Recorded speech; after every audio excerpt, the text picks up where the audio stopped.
Muy buenas noches, bienvenidos a nuestra clase semanal del libro Tania. Hoy estamos en nuestra clase número 29 y estamos comenzando el capítulo 11.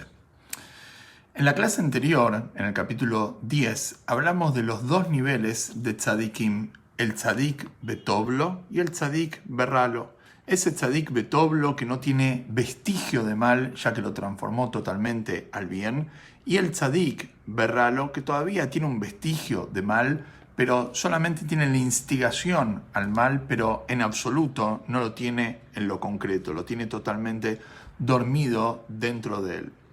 En el capítulo 11 vamos a hablar lo que es la contraparte, el otro lado de lo que vendría a ser el tzadik betoblo y el tzadik berralo, que es el rayá betoblo y el rayá berralo. Nosotros explicamos en el capítulo número 1 que cuando un yehudí comete tan solo un pecado, esto lo transforma en un rayá, traducido lo podríamos decir en un malvado. ¿Qué es esto? ¿Una persona comete un solo error y ya te transforma en un malvado? Realmente el Tania nos enseña a mirar las cosas profundamente y nos dice lo siguiente, que realmente por qué la persona cuando comete un pecado se transforma en un rayá, el motivo es qué es lo que está pasando internamente dentro de esa persona. El hecho que él es propenso a hacer un pecado, eso quiere decir que su instinto del mal domina internamente dentro de él, en parte, por lo menos parcialmente, a su instinto del bien. Entonces no es solamente que comete un pecado, sino de que dentro de él está pasando algo negativo. Dentro de él, el instinto del mal tiene un dominio, por lo menos circunstancialmente, si es una vez y mucho más si es en varias oportunidades, tiene un dominio sobre el instinto del bien. Entonces, eso es lo que ocurre con un rayá. Lo que habíamos explicado en la clase anterior es que en el tzadik el instinto del bien domina completamente al instinto del mal. Entonces, vamos a meternos de lleno en el capítulo 11 y como siempre les voy a compartir aquí en los comentarios para que puedan seguir el libro Tania desde adentro de la editorial Keot. Algo muy importante que tenemos que aclarar es que cuando hablamos en la clase anterior que el alma divina subyuga al alma animal, esto no tiene que ver con cuánta Torah o cuántas mitzvot cumple la persona. La persona puede estar estudiando todo el día Torah y puede cumplir absolutamente todas las mitzvot, pero eso no lo transforma en tzadik. Porque tzadik es un cambio interno dentro de la persona. No es solamente lo que hace, sino lo que es. La persona internamente logró cambiar su instinto del mal al bien, ahí es un tzadik. Sin embargo, la persona que está estudiando todo el día Torah y cumple todas las mitzvot de la Torah, no necesariamente es un tzadik. ¿Por qué? Porque esa persona tiene todavía dentro de él instinto del mal. Y al instinto del mal no le molesta tanto que la persona estudie Torah, que cumpla mitzvot, sino lo que más le molesta es que terminen lo transformando en bien. Y ese es el objetivo y el nivel del tzadik, que obviamente, como vamos a ver más adelante, no está en nuestras manos llegar, sino que nosotros tenemos que luchar por ser un Beinoní, como es el nombre de nuestro libro. En el capítulo 11, el Alter Rebbe empieza con lo siguiente, un versículo del libro de Coelet, Eclesiastes, del rey Shlomo, que dice así: uno es opuesto del otro. Así dice el rey Shlomo, todo lo que hay en el mundo existe su contraparte. El rayá que conoce el bien es la antítesis del tzadik que conoce el mal. Así como existe un tzadik que conoce el mal, o sea, que tiene de alguna forma un vestigio de mal durmiendo dentro de él, como explicamos recién, la contraparte es el rayá betoblo, el malvado que conoce el bien. Esto quiere decir, dice el Alter Rebbe, que el bien que hay en su corazón, esto quiere decir que el bien que hay en su alma divina, que está en su cerebro, como explicamos que ahí está la residencia del alma divina, en la parte derecha de su corazón, y en la parte derecha de su corazón, está subordinado al mal del alma animal que se deriva de la clipá, que está en la parte izquierda del corazón y anulado dentro de este. ¿Qué es un Rashá Betoblo? ¿Qué es un malvado que tiene bien? Es un malvado que su bien parcial, circunstancialmente, se ve dominado por su instinto al mal. Y como explicamos con respecto a los niveles de tzadikim, que hay infinita cantidad de niveles de tzadikim, lo mismo en el nivel de Rashá, también dice el Alter Rebbe, este nivel está subdividido en miriadas de grados que se diferencian basándose en qué se diferencia un nivel en el mismo nivel de Rashá Betoblo, el malvado que tiene bien, se diferencia basándose en la cantidad y a la calidad de la anulación y subordinación del bien al mal. ¿Qué tanto está subordinado el bien al mal? Eso es lo que va a hablar de qué tan qué tan Rashá Betoblo es la persona. Y trae el ejemplo. Está aquel en el que la subordinación y anulación del bien al mal es ínfimamente menor. O sea, es muy poco lo que el mal domina al bien. Pero como explicamos, por el solo hecho de que una vez domine el mal al bien, eso habla que dentro de él, en su interior, algo negativo está pasando. Y eso mismo ya lo transforma en un Rashá. Y aún estas, dice el Alter Rebbe, estas dominaciones del bien al mal, no son permanentes, no son constantes todo el tiempo, ni frecuentes, ni recurrentes a intervalos frecuentes. En lugar de ello, el mal prevalece sobre el bien solo en ocasiones poco frecuentes. De vez en cuando el mal domina el bien, aunque sea una vez, conquistando la pequeña ciudad, como explicamos que es el cuerpo, es decir, el cuerpo. Pero incluso cuando domina el mal al bien, cuando lo logra, es solo parte del mismo y no todo. No llega a dominar todo el cuerpo de la persona, sino solamente una parte, una vestimenta, como vamos a ver ahora, que puede ser en el pensamiento que domina el mal, o puede ser en la palabra que domina el mal, o puede ser en la práctica, en la acción. Otra vez, y no todo, sometiendo a esa parte a su disciplina, vamos a decir, el pensamiento cae bajo el dominio del instinto del mal, y haciendo que sea una carroza, como explicamos ya en varias oportunidades, que una carroza, una merkabá, es el concepto de la anulación. El cuerpo se anula a la voluntad del instinto animal para el mal, y haciendo luego que esa parte del cuerpo sirva de vestimenta en el cual se investirá una de las previamente mencionadas 3 vestimentas del alma animal. Es decir, y acá se mete en el detalle, ya sea prevalecer solamente en la acción, por ejemplo, en la consumación de transgresiones menores únicamente, puede ser que haga un pecado menor, a pesar que no podemos decir que es un pecado menor, que es un pecado mayor, pero sin lugar a dudas que hay pecados que son graves y hay pecados que son menores. Eso lo podemos medir en la Torá en función al castigo de los pecados. La Torá habla que hay pecados que tienen pena capital o pena en manos del tribunal o en manos del cielo, y hay castigos que simplemente la persona tiene que arrepentirse y traer una ofrenda como expiación, como vamos a ver ahora en un ratito. Otra vez, es decir, ya sea prevalecer solamente en la acción, en la consumación de transgresiones menores únicamente, mas no las graves, Dios libre. O en la palabra, por ejemplo, el instinto del mal domina el instinto de bien en el dibur, en la palabra.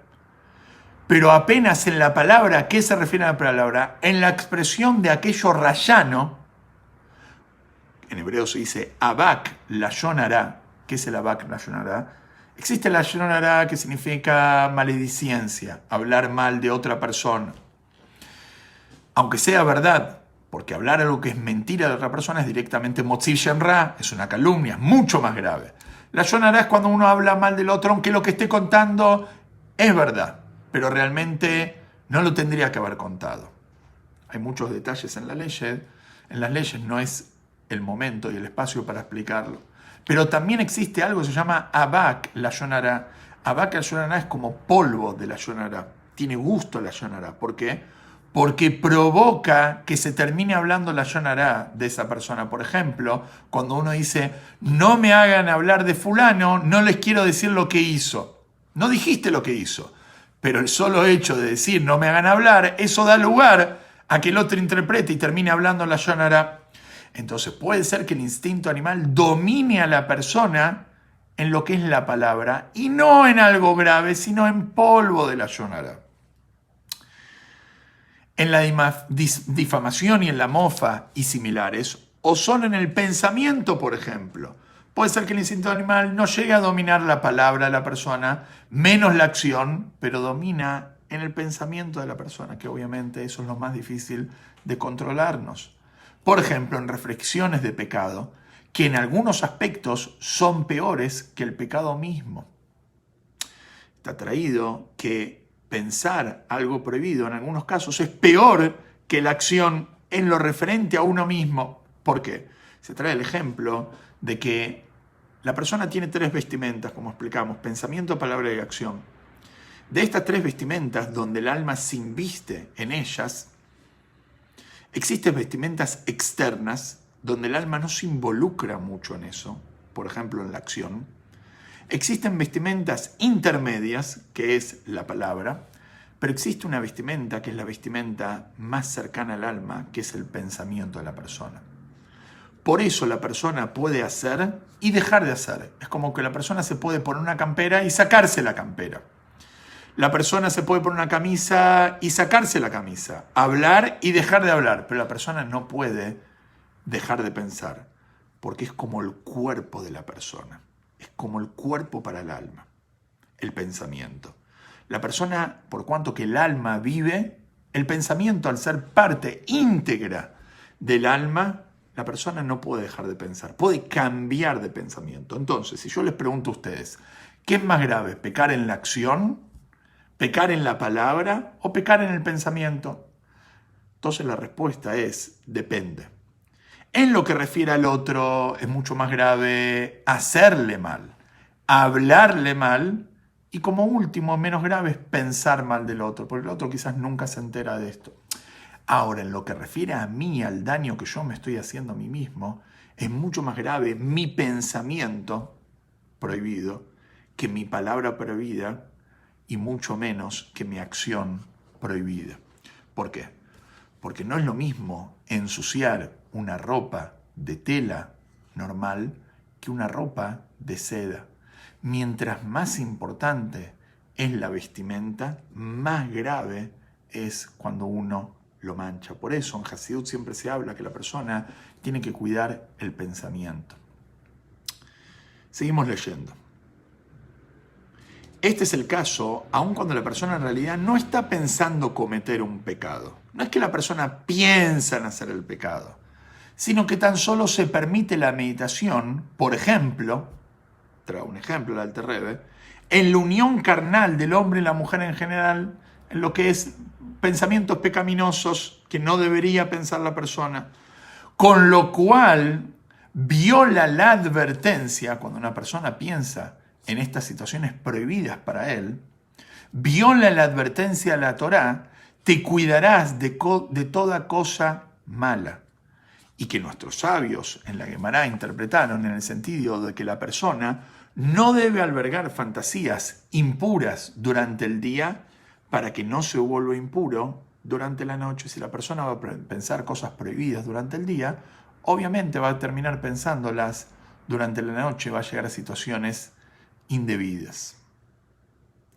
O, continúa, cuando en un momento adecuado para el estudio de la Torá, vuelve su corazón hacia asuntos vacíos. Como está escrito, por ejemplo, la persona tendría que ocuparse de Torá, tiene el tiempo, porque es una persona que ya terminó con su trabajo, o que gracias a Dios tiene bendición y que no necesita trabajar tanto. Y la persona ya comió y ya se ocupó de su cuerpo en las necesidades básicas.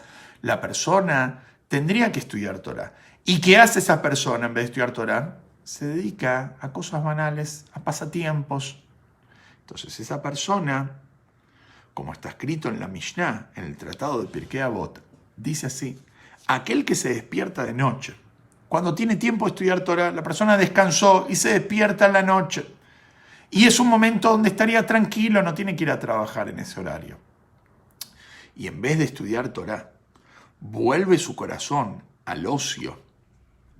Es culpable con su propia alma, o sea, es responsable del pecado que hizo. Porque tenía la oportunidad, tenía la cabeza, tenía la tranquilidad y se ocupó de temas de ocio, es responsable del error. En cualquiera de estos casos o en otros similares, en ese momento se lo denomina Rasha, malvado. Lo que significa que el mal de su alma prevalece en su interior, invistiéndose en su cuerpo, induciéndolo al pecado e impurificándolo. Como explicamos en la introducción de este capítulo, que realmente el Rasha, eso que él comete un pecado, es una expresión de lo que está pasando dentro de él. Lo más grave no es el pecado, sino qué está pasando dentro tuyo. ¿Por qué hiciste el pecado? Como una vez escuché que un rabino le dijo a sus alumnos: no te culpo del pecado, te culpo de cómo se te ocurrió hacerlo. Porque el pecado, ya estabas en el baile, ya estabas en la calentura. Bueno, es difícil controlarse. Pero cuando estabas en frío y nadie te llevó a eso, ¿cómo se te ocurrió a vos? La respuesta es: ¿sabes cómo se te ocurrió? Porque dentro tuyo tenés ese dominio del mal hacia el bien. Posteriormente, continúa el Alter Rebbe, el bien que está en su alma divina, después de hacer el pecado, se hace valer y la persona se arrepiente. No es que queda en el pecado, la persona se arrepiente. La persona buscará la disculpa y el perdón de Dios. Y si se arrepiente con la penitencia adecuada, de acuerdo a los consejos de nuestros sabios, Dios efectivamente lo va a perdonar, lo perdonará. Obviamente que el concepto de Teshuvá es una de las bases de la fe judía. La persona que comete un pecado y se arrepiente, Dios lo perdona. Y este arrepentimiento es con una de las 3 formas de perdón expuestas por Rabbi Ishmael, ahí en la Mishnah, en el Tratado Talmúdico Yomá, como se explica en otra parte, en Higuereta Teshuvá, el tercer libro del Tania, y el Alter Rebbe empieza en el primer capítulo donde explica esta Mishnah en el Tratado de Yomá, que dice que las 3 formas del camino a la Teshuvá son las siguientes. Primero, si la persona omite un mandamiento positivo y se arrepiente, Dios lo perdona inmediatamente. Y ahí explica el motivo. No es porque es menor omitir un mandamiento positivo. Vamos a decir, una persona se olvidó de decir Birkat Hamazon. Es una mitzvah de la Torah bendecir después de las comidas, después del pan. Y la persona se olvidó, pasó ya mediodía, se olvidó, ya no lo puede decir, porque ya de alguna forma pasó el tiempo que puede decir el Birkat Hamazon. Y la persona se da cuenta y se arrepiente de este error y omisión del agradecimiento a Dios después de la comida. Dios lo perdona en el momento. ¿Por qué Dios lo perdona en el momento? Porque ya no hay vuelta atrás. Esa mitzvah que él podría haber hecho ya no tiene recupero. Va a comer otra vez pan, va a decir Birkat Hamazon, pero eso no va a ser recupero de ese Birkat Hamazon que tendría que haber dicho. Vamos a decir, una persona, Dios libre, un día se olvidó de decir el Shema a la mañana o a la noche. Al otro día, toda la vida va a decir el Shema. Sin embargo, nunca va a recuperar eso que podría haber hecho en este día. Ese Shema ya lo perdió. Por eso Dios lo perdona en el momento, no porque es menor, explicar al Alter Rebbe, sino porque ya no tiene recupero. El segundo camino de Teshuvá es si la persona transgrede un mandamiento prohibitivo, come algo prohibido, transgrede el Shabbat, Dios libre. Entonces la persona se debe arrepentir y dice la Mishnah que Yom Kippur expía. O sea, la persona se arrepiente, queda de alguna forma en stand-by la limpieza del pecado, y Yom Kippur es el día donde la esencia del día limpia. Es un día de moratoria, es un día donde se limpia todas las deudas, con el arrepentimiento previo, obviamente. Si es entre el hombre y Dios, si es entre el hombre y el semejante, obviamente la persona le tiene que pedir perdón al semejante, y cuando él perdona, y Dios también perdona y limpia en Yom Kippur.